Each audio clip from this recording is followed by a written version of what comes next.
Nigeria, a federal republic comprising 36 states and the Federal Capital Territory, has grappled with the intricacies of federalism and democratic governance since its independence in 1960. The country's unique blend of diversity and complexity has often led to tensions between the central government and constituent states, raising questions about the effectiveness of its federal system. Federalism, according to analysts, offers a framework for balancing power and promoting regional autonomy, allowing diverse groups to coexist and thrive within a unified nation. In Nigeria, however, the practice of federalism has been marked by issues such as over-centralization of power, resource control, and revenue allocation, ethnic and religious tension, inequitable representation, and marginalization, among others. To discuss this subject, we are now joined by Reverend Father John Segun Odeyemi, an ordained priest into the Catholic priesthood, as well as Ikem Okuhu, a political analyst. Gentlemen, it's good to have you with us. All right, I'm going to start with you, Father Odeyemi. We've been adopting the federal system of governance borrowed from the US over time with current multi-dimensional challenges. Was it right to deviate from the parliamentary system of governance we inherited just after the independence? Well, thank you first and foremost for having me. My position has always been that borrowing from the US has never been a good idea, because the idea of democracy, even from its origins in the Greco-Roman world, is always a system that is created to suit a particular society and their needs. You take, for instance, the UK, they have a constitutionary monarchy with parliamentary democracy unitary system. Even the US took the idea of democracy, they treated it for themselves. Now, we have always failed to do that. We went over to the US, took what they have, and then we went away from what actually was working for us. And so if you ask me that question, I think that we took the wrong turn, so to say. And for us, we have to go back to even those men, the fathers of independence, Awolowo, Zeke, Tafawa Balewa, Herbert Macaulay, all those men. They were learned men, they had a vision, they understood what governance was about, and they tried to create a system that will work for us. Right now, the democracy that we think we're operating is not working. All right. He says the democracy we are operating is not working. Come to you here in the studio now. We look at what is playing out in Rivers State, and some will say that it's just a reflection of the larger conversation in regards to our democracy, the type of democracy we're running, and the fallout from its hands. Because at the moment, some will say that it's not working because the local government, that to an extent should be a little bit more autonomous, are not. And they are more dependent on the state, and the entire value chain when it comes to governance, from the federal to the state and to the local government, seem to be disjointed. Not to talk more of the executive, the judiciary, and the legislature. Talk to us about this.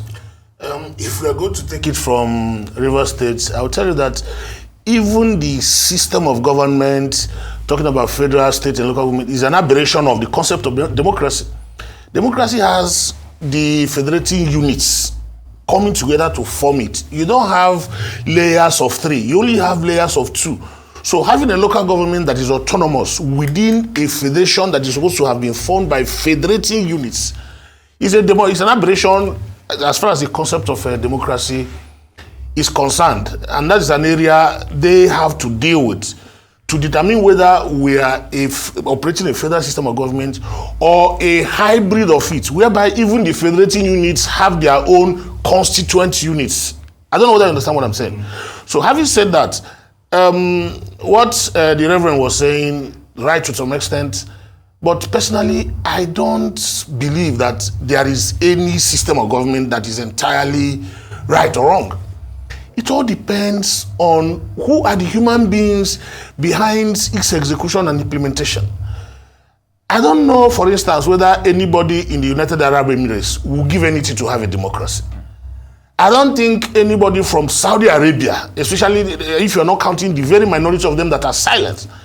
But in terms of quality of life, in terms of getting the dividend from the autocrats, so to say, from the royal family that is ruling them, I don't think the people are complaining as much as Nigerians are complaining about their own democracy. So it's a problem that we have a democracy which is supposed to be responsive to the people, which is supposed to be solving the people's problems, hybridized into something that you can't even describe. Nigeria is failing.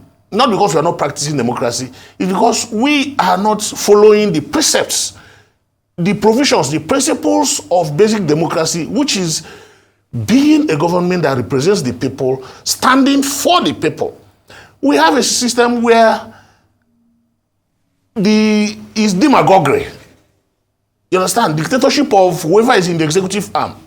And it has gotten worse progressively as we left the 60s, where you started your statement from, until date. By 1979 to 83, at a certain point, we heard conversations about the questioning Shagari and the way he was managing the country. By the early parts of this one, we had Senate presidents that had been removed for one reason or the other. Now, once you have a firm handshake with the executive, you will stay there forever. It doesn't matter if the people are complaining. It doesn't matter the quality of the human beings there.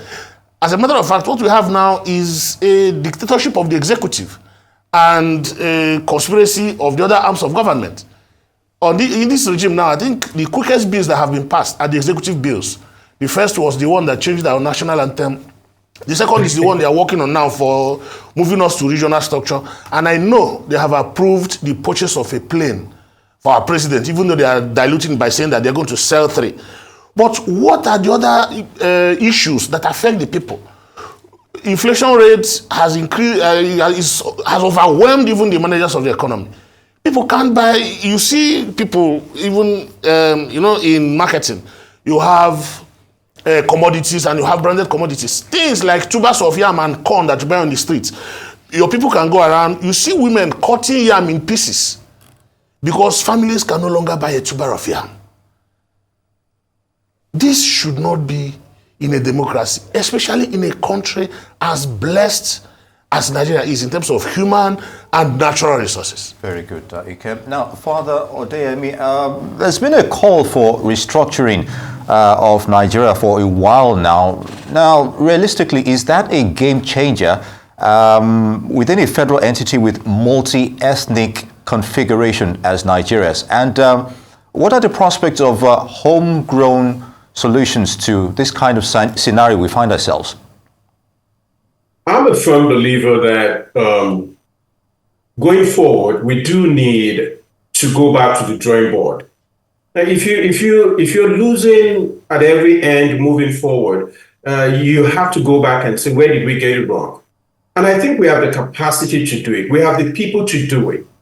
But we are always fighting upstream. We're swimming upstream in a kayak without paddles. It's always a problem. Then we have to get together people who have goodwill, people who I think have the intellectual capacity to come together into some kind of confab, into some kind of meeting. To, again, I insist, in fact, number one, I disagree with anybody who thinks that we're operating a democracy. We never operated a democracy. As my colleague just said, it's not just a question of who are the people in government. It is that we do not understand the principles of democracy, either by election, either by the intention of the Greco-Roman fathers, who will appoint people called ministers. In the Latin, the word means servants. All these people who serve us, who say they're ministers, obviously they're not servants of anybody, but that's another issue for another day. Paying attention to the question you're asking, I've always argued that the only way forward, even before this last election, we were wasting our time as usual because we are people, we suffer some kind of collective cultural amnesia. We forget. And if you forget who you are, you forget where you're supposed to be going. We need to go back to the drawing board. We need to ask ourselves, What can we take from our history? Going back to the old Benin Kingdom or your empire, the Sokoto Caliphate, all these are people who lived before us. They did things that were beyond their time. And then we'll say, what is the world around us saying? What can we learn from Japan, for instance? As far as I'm concerned, Japan has the best system of government today. And that is why you don't find corruption. You don't find the wrong people in government, because they have been able to integrate their cultural values into their political system, and things work. Children in kindergarten are taught already how to be altruistic. Then we're not the only ones who are multicultural. They're also plural people. They speak different languages. But when it comes to walking around in a city or dealing with other citizens, using public infrastructure, Japan is the place to look at. But we have the intellectual capacity in human resources in this country. I don't too much like to name names, but in a situation like this, I will tell you, people like Professor Morgan, Utomi, Ekwesili, you know them. Even critics, people who have ideas, who have studied in these areas, not because they want to be politicians, not because they want to be in office. We need to get them into a room. Let us construct our own system of government. Let us give it our own name, and let us put it before people. And it has to be a system where it is not for gain, where you're not going to the house because you're going to be paid this ridiculous amount of money they're giving to themselves. How many people buy furniture every month? You get furniture allowance. You're reading newspapers for 1.2 million. It's crazy. So, as far as I'm concerned, to answer that question in a more simplistic way, without a national confab that will look into restructuring the system of governance, the governance we have right now is no governance. It's just a bunch of people who get together to share money. That's the end of story. All right, Mr. Okuhu. First of all, if we were to take this from human nature, the right or the innate ability for self-survival and self-preservation is something that it's inherent in every human being. That's what the political scientists, or that's what the social scientists would always say. And a lot of people have said that no government will preside over its own demise or will preside over its own right to oblivion, so to speak. So as it stands right now, if we are twisting the government that you need to do the right thing and almost bring down this particular structure or shake it up a little bit, would almost be rendering this particular political infrastructure irrelevant.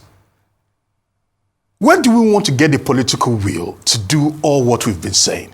Because nobody will want to push themselves out, because certainly this government, they might not say it, but every single action they take, every single utterance they actually put out there is towards 2027, more or less.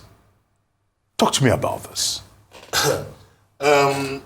We have progressed into an era where even the feeling of connection to a certain portion of the country, no matter how imaginary, overwhelms the need for survival. There is group sustenance, there's group agenda, which is overpowering that innate need for the individual to survive. And it played up strongly during the election, where the country was completely polarized into micro units of this is the Yoruba, this is the Igbo, this is the Northern agenda. The Northern agenda, and if you look down, if you look deep, you find out that even this agenda doesn't drill deep. It's just on the surface where the cream of the crop, the elite, the beneficiaries of whatever regime is in place, are driving what they now believe represents the views and positions and needs of the people under their control and their dominance. So that has made it difficult for people to express that desire to push their survivalist agenda to the front. Because if you look at what they played up, and they intentionally did that when there were complaints, videos of market women complaining in the east, in the southwest, and they went to the east, and some people drinking beer in one beer parlor said it's not our business.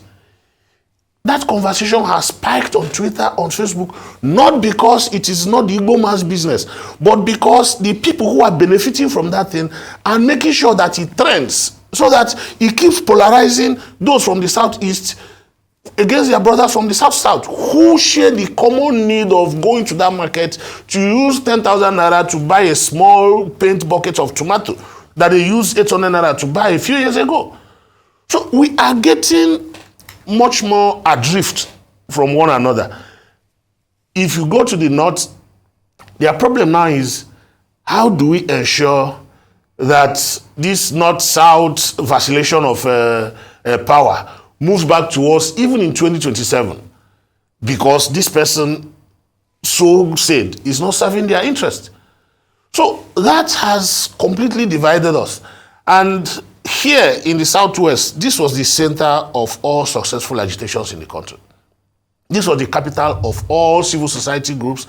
This was the capital of the media that spiked all the mobilized all the agenda, including the ones that are against Jonathan. Where are the civil society groups now? The CLO, the CDF, CDHR, the so-called, all of them now exist on WhatsApp like every other individual account. All of them now exist on Twitter, just sitting in their remote locations and sending messages. Some of them have even fled abroad, fighting for Nigeria from the comfort zones of Canada, UK, and some of those countries. So who will mobilize? When Nigerians protested, I walked from Okota, where I live, to Ojota during the protest about fuel increase that time. I trekked because there were no vehicles and I needed to be there, at least one day. Who will do that mobilization now? Who will go and invite musicians to come and play? Who will go and mobilize people, students to come out? The forces that coagulate us into such struggle have either been paid off or they have been frustrated into oblivion.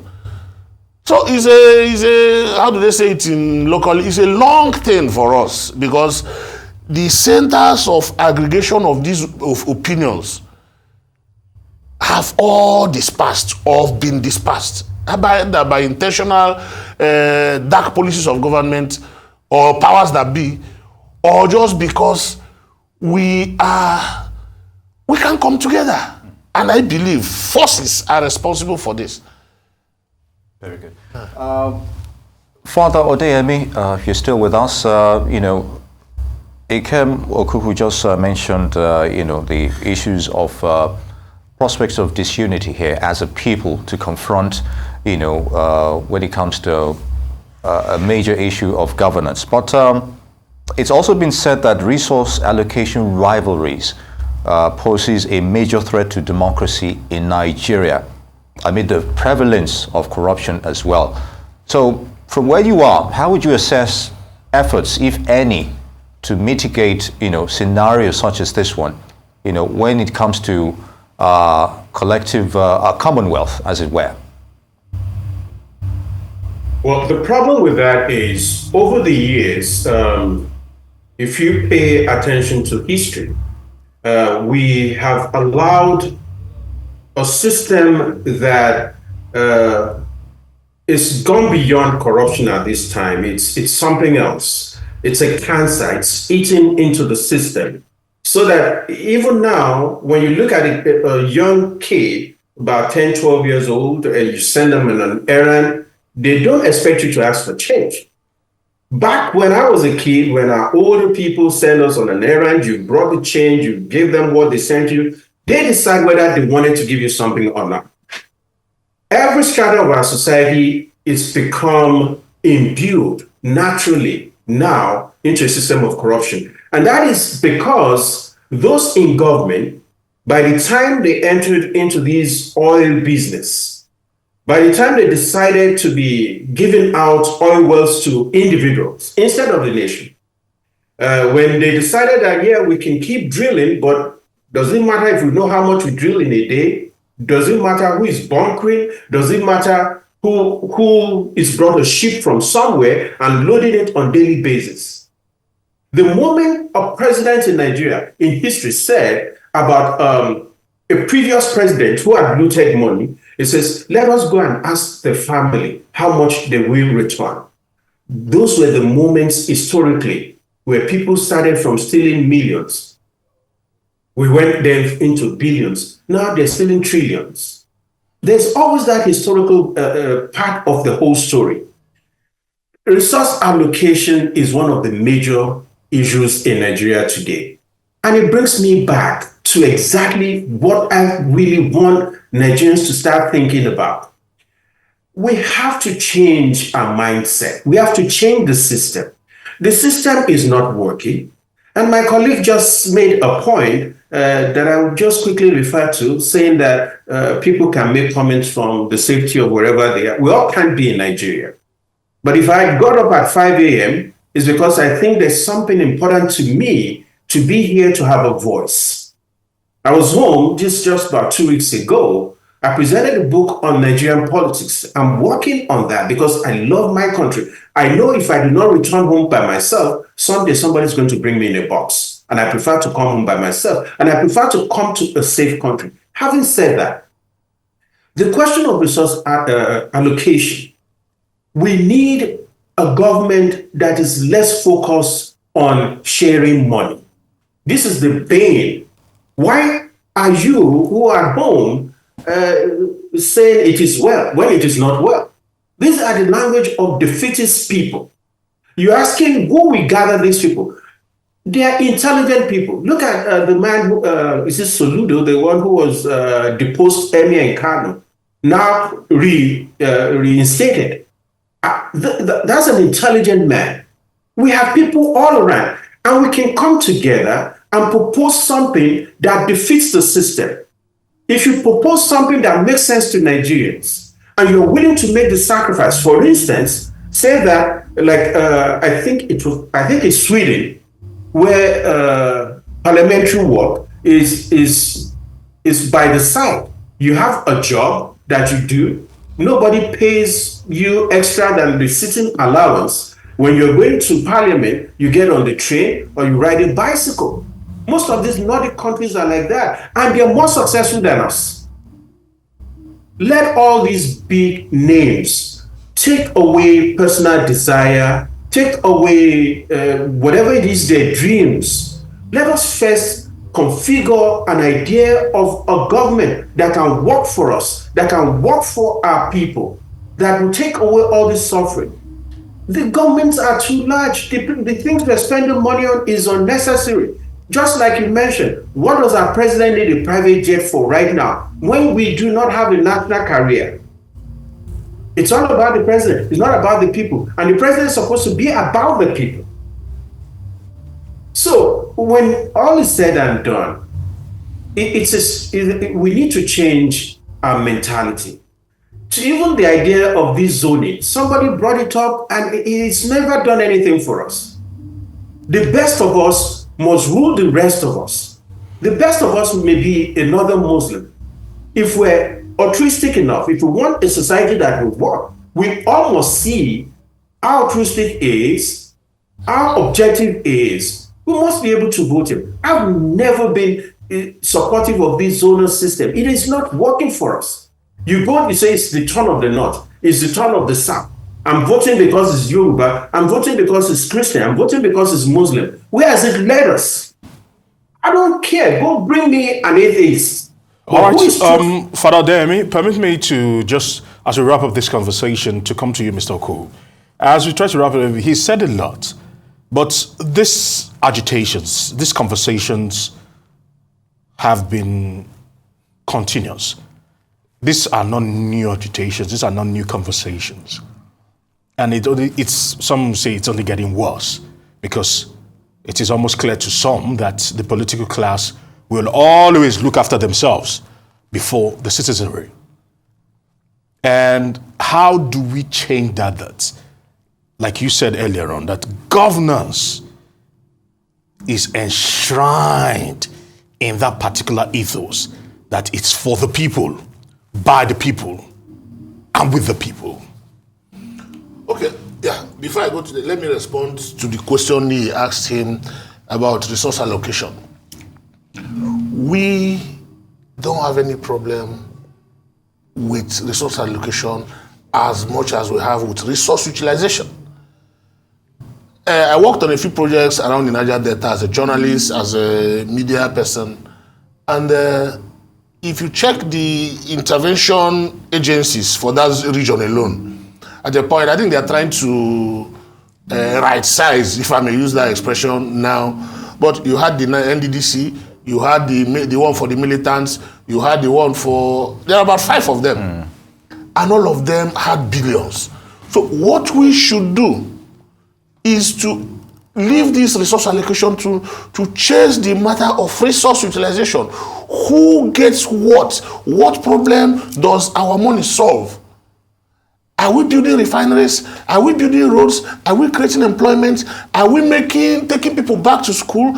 Are we paying our policemen more so that they will dedicate themselves to their jobs? Because once security is lax, democracy will certainly be compromised. And then how do we begin to think beyond the fault lines of religion, ethnicity, and some of those imaginary dividing lines that tend to see things as is a you against us things? Because in the end, the poor man in the north is suffering as much as the poor man in the east, likewise in the west and in the south. So if we begin to see ourselves in terms of a binary division of the Nigerians versus the political class, we can engage them, we can confront them, and we can call them to order. Very good. And on that note, Father John Segun Odeyemi, political commentator, would like to thank you very much for your input in this discourse. And of course, Ikem Okuhu, political analyst here in Lagos, would like to thank you all for your thoughts on those, talking about federalism and, of course, democratic governance in Nigeria. It's good to have you with us.